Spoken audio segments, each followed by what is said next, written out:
Hey everyone, this is the Coffee with the Geek program. It is January 2017. For my kind of coffee cup for the day, I'm going to harken back to December. The kids and I went to, and my wife went to Polar Express, and we got these little mugs filled with hot chocolate. That was a lot of fun. So if you have little kids and want to do something fun, look for your local Polar Express train ride. It's pretty magical, a lot of fun. With me today is Matt Miller. And Matt, I met you briefly at ISTE. I don't know if you remember that, but Matt, I've been following your work through Ditch That Textbook and also all of your tweets, and you've got some really great projects. So Matt, let me just dig right in and get to you finding out about you. Can you tell me about your educational background? Oh yeah, definitely. So I started out teaching high school Spanish and taught that for 11 years in little bitty public schools in West Central Indiana. So if you're looking at Indianapolis is like in the middle of the state, you go like due west almost all the way to the Illinois state line, and you're right there in the middle of nowhere where I live. So so I did that for 11 years or so. At some point in the middle of all of that, I decided to start blogging. So I started the Ditch That Textbook blog.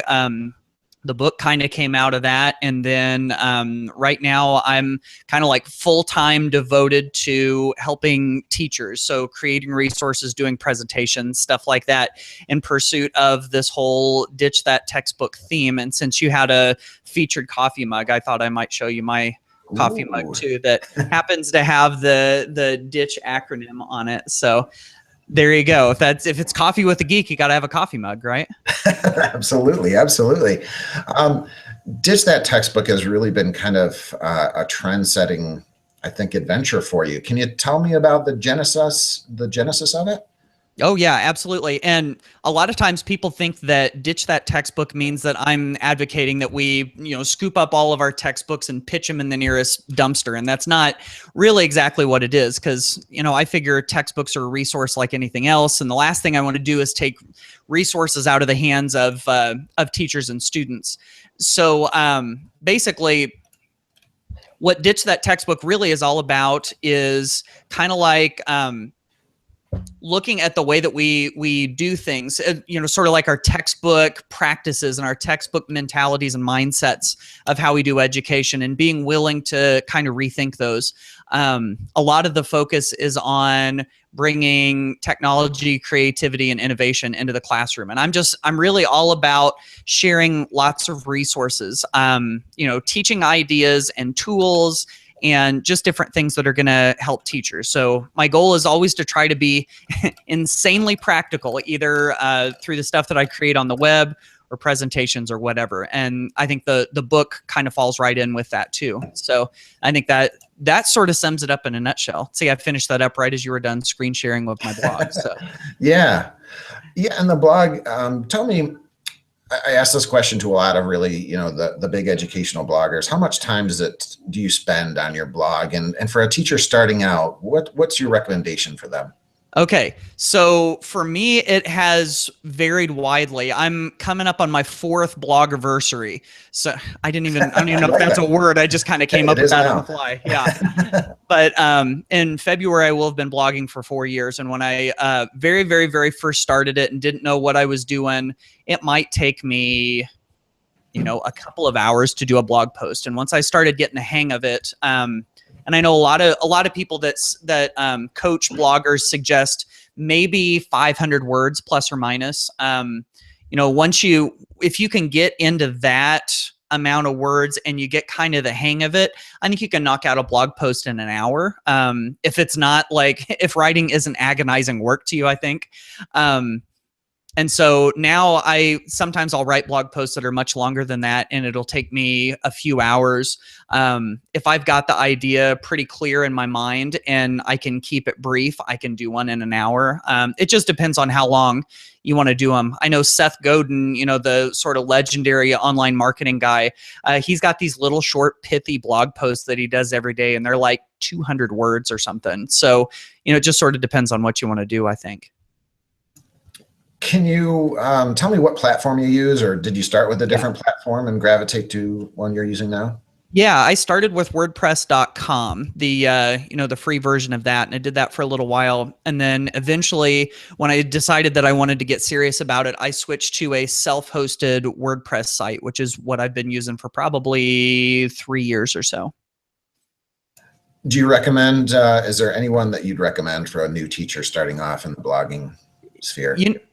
I think it's just whatever you're comfortable with is good. I think when you're very first getting started, and if you're not sure you want to, how seriously you want to do blogging, I think one of the free ones is good. WordPress.com is good.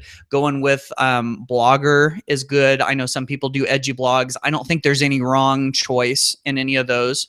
But if you do eventually decide that you want to get serious about it, then going the self-hosted WordPress way, I think is the best way to go. Is it expensive? I know cost is always, something that for most educators have to.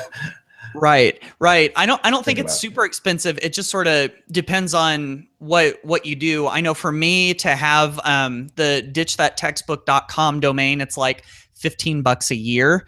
And then the hosting, just depending on who you get, I think my hosting plan right now is about $120 a year, but it can go, as low as, I'm guessing maybe 80 or $90 a year or so. So, I mean, for $100 a year, you can have your own self-hosted WordPress site. And that's pretty much what the big bloggers use. So you would have access to the same toolbox that they have. Have you seen what Google has now done with sites? I mean, they've really done a major update and they simplified it. Yeah, I've seen that they've overhauled it and that it's real drag and drop and easy to use and all of that. I don't know as far as on the blog side what that all looks like. I haven't gotten to dig into it too much, but I mean, for goodness sake, as clunky as Google Sites was for a while, they really needed some sort of overhaul.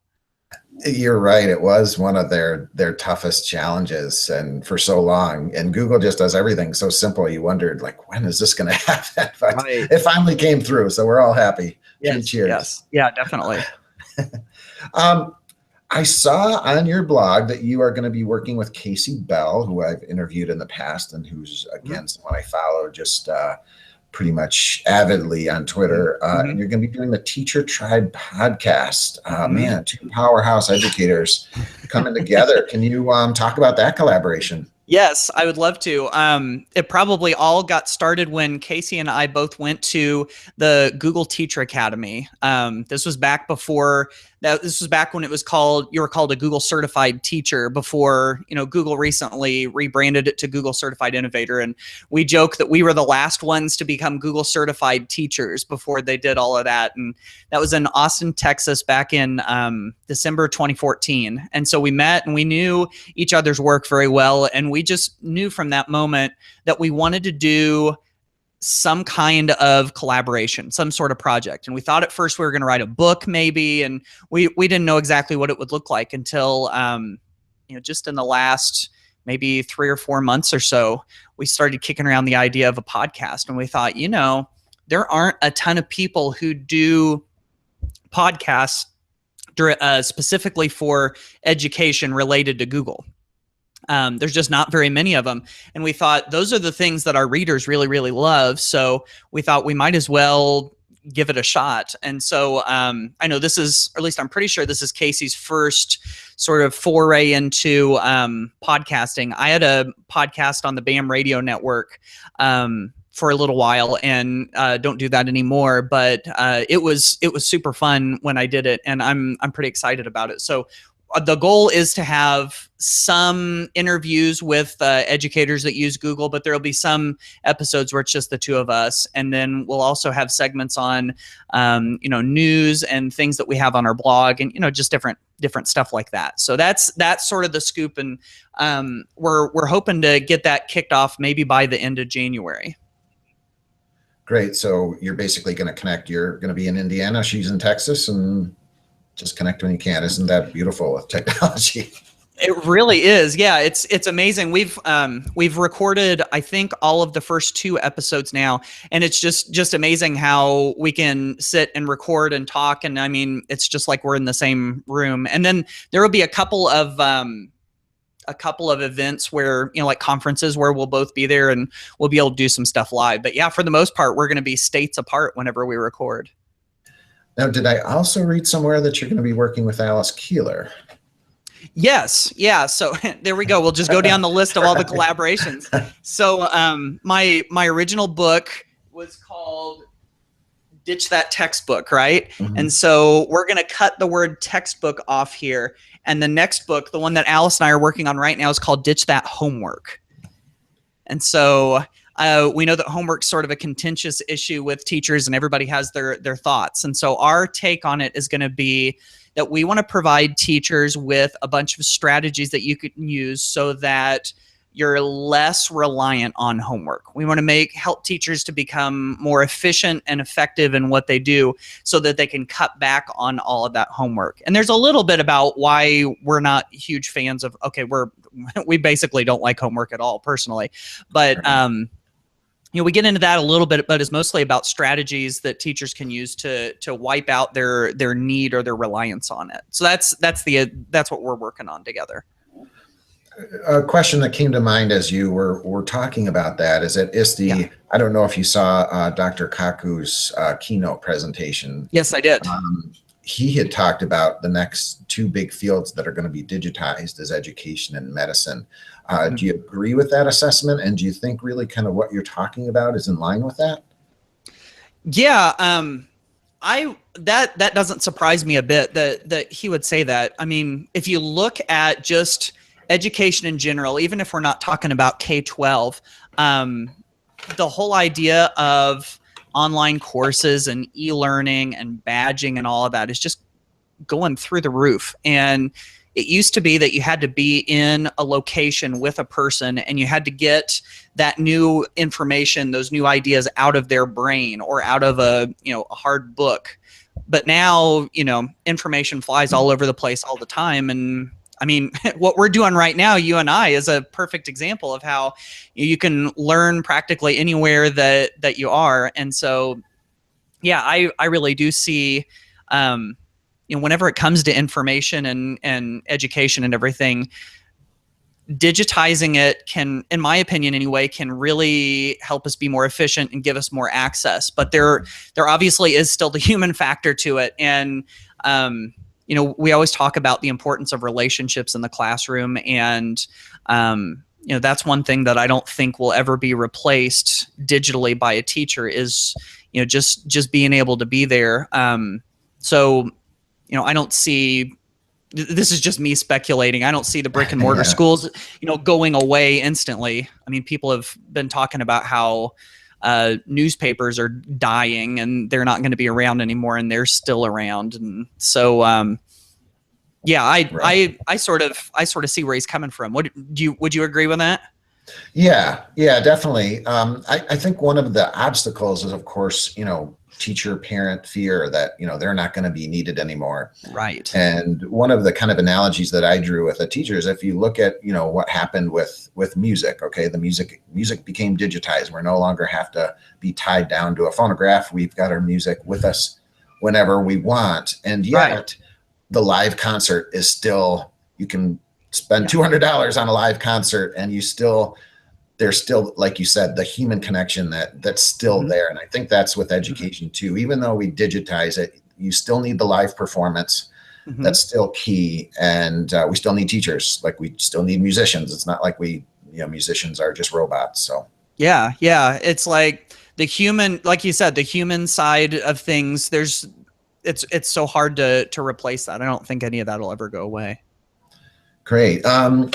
You had the Ditch That Textbook Summit, which was really over Christmas break, which was the perfect time actually, because teachers are kind of looking for a little something to do outside of their holiday joyous occasion. So tell me about how that came about. Tell me just maybe some learning lessons from it. Yeah, definitely. So this was probably 6 months ago or so. I stumbled upon another digital summit from actually two of them from different bloggers that I follow in a different space other than education. And I saw them doing this and I thought, this doesn't seem that hard. It's like, you can record a video interview with Google Hangouts on Air like we are right now, and you embed those videos on a website, and you email people when the videos are ready. And I thought, this seems like a really doable thing. And I knew that I knew some really cool educators who had some amazing stories. And I thought, if I can get them to say yes to this, it was going to be all 100% free, no money exchanging in any way whatsoever. If I could get them to share their expertise for free on a quick video call, this might work. And so I started to set it up. And of course I thought, this won't take very long. And then it ended up pretty much consuming my entire life through the month of December, it seemed. But everybody said yes. And so I started promoting it, and people kind of went bananas about it. And I was kind of shocked by how many people signed up. I mean, we literally had thousands and thousands of people all over the United States. We had hundreds from a variety of countries outside of the United States. And after it was done, all 9 of the videos, the video presentations that we had more than 15,000 views on them. And that stuff awesome. It just totally blew me away. And there was a lot of people that could watch it during the holiday break, but then some of them couldn't. So I literally had like dozens of requests from people through email and tweets and everything. And they're like, please make these videos available again, please. And so I did. And so we're going to do kind of like an encore presentation of the summit, and it's going to be from January 12th to the 18th. And so if anybody sees this before then or during then and they want to go check it out, you can go to ditchsummit.com and sign up for the email reminders, and I'll email all the links to everything that you need to go check that out. That was really an ingenious idea. I didn't see all the sessions, but I did see a couple of them, especially Alice's. I knew I had to see that one. Sure. And so it's nice that you can bring those back, because like you said, there was a lot of things going on in the holidays. You could see some, not the other. So bringing them back was a great idea. And just the whole concept was really inspiring. It really was. I loved being able to see, top rated ed tech folks, or just, education folks talking about what they do. Yeah. And if you think about it, actually a lot of these people, they'll do keynotes at conferences. Maybe not all of them will do, the great big conferences or anything, but you'd have to pay to go to some of these conferences to hear some of these people speak. And then you get 9 of them in 9 days for free. And one of the things that people seem to love about it was that they could do it in their pajamas on their couch. So I would get people, exactly. They sent me pictures of when and where they were watching it. And so I saw one of them where the computer was like parked right behind the kitchen sink. And so she was doing dishes while she was watching the digital summit. And it was a lot of fun to see what people were doing while they were watching. Yeah, then that is, the power of that sort of event. And again, you could really do a lot of learning from a teacher standpoint and get some good professional development. So sure. Job well done on that one. So any new projects outside of that, or is there, maybe we've already kind of tapped into this a little bit, but what do you see as the future of education? Oh, goodness. That's a tough one. I know that, technology will continue to change. We will continue to learn more about the brain. I got to tell you, brain science fascinates me right now. All that we're learning about, how the brain works and how it learns. And we'll continue to learn more about that, and we'll get new best practices in education. So all of that stuff will continue to change. And I know sometimes people look at technology and they'll go, well, what technology is really going to drive learning as we go forward? But I still think, and I kind of alluded to this earlier, that the human interaction is still going to be key in the future of education. So I guess if I had to pinpoint, this isn't going to be like the sexy answer for this question, but if I had to pinpoint the future of education, it's still kids, it's still helping them kind of find who they are and helping them to be the best human beings that they can possibly be. And now we have a lot of new tools, and we'll continue to have more new tools to allow them to do that. And information is, it's ubiquitous. It's everywhere. We have all of this access. And so I think the future of education maybe is more along the lines of not filling their brains with information, but trying to figure out what to do with all of it, how to ask good questions, how to think critically, how to put it into practice in the real world and all of that. So I think that's the big shift that we're going to have to navigate. The technology and all of those changes, those will come too, but I think that's really the future.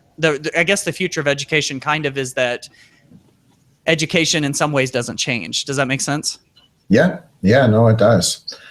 Just so you know, I got my new Google Daydream viewer and my nice phone. So look at that. Tinkering with that. That's kind of what I'm looking at is the VR. We're showing off our new Google devices, then I've got to show you mine. I got a Google Home, so I haven't had it do too much other than play me music and tell me what the temperature is outside. But I'll tap into more of it as I learn more. So. I know we got an Alexa as well from the ISTE Conference, so it was cool. Same thing. I'm just pretty much playing music and the weather, and that's pretty good so far. So lots of fun with that. Exactly. All right, well, it's time for the Speed Geek questions, so I'm going to bring those up on the screen. Again, the design of these is just short, quick answers, and a little whimsical, we hope. And we're going to get 3 questions. So here we go. We're going to spin the wheel. From the wheeldecide.com site. Okay. What's your favorite way to unplug from technology? I like this one. Oh, that's a good question. Okay. I'm very fortunate. Some people might not view it this way, but I am very fortunate to live in very, very rural West Central Indiana. And I live on about 25 acres, and we've got some woods back behind my house. So any opportunity that I get to put on the boots and the old beat up jeans and walk out in the woods, I think is great. So that's a good way. Nice. What's your favorite app? Oh goodness. You're asking me these hard questions. These are tough ones. Yeah. My favorite iPad app is called Paper. It's an app by 53 that's like a sketchpad app, and I do lots of visual note-taking or sketchnoting with it. So that one has to be probably my favorite app. Do you have a stylus that you use with that? Yeah, here. In fact, let me show you. It's pretty boring. You ready for this? Yeah. This is one of those cheap ones that you can get like 50 of them for $10 on Amazon. I used to have a Bluetooth connected one with a separate sensor for the eraser and one for the pen and everything. And I was always just so afraid I was going to lose it, and it didn't work any better than this did. So I'm pretty much full-time on the cheap styluses now. Okay, fair enough. All right, let me do my screen share one more time here, and got one more question for you. Okay. And whoops, there we go. Star Wars, Star Trek, or Harry Potter? What's your whimsical side? Oh my goodness. Okay. Well, I've read one Harry Potter book. I'm not much into Star Wars, so this one's a pretty easy one for me. Star Trek. But if you had asked me a year ago, I wouldn't have said that. A little deep dark secret about me is that I had never seen any of the Star Trek movies until Christmas break last year. Oh wow. Yeah, we watched basically all 7 of them during Christmas break, and then I just got to see Rogue One within the last week or 2. So now I think I'm caught up on all my Star Wars movies. So that is definitely my answer. Okay, great, good answer, Matt. Keep up the great work. You're doing such inspirational stuff. I love following you, and thank you so much for your time.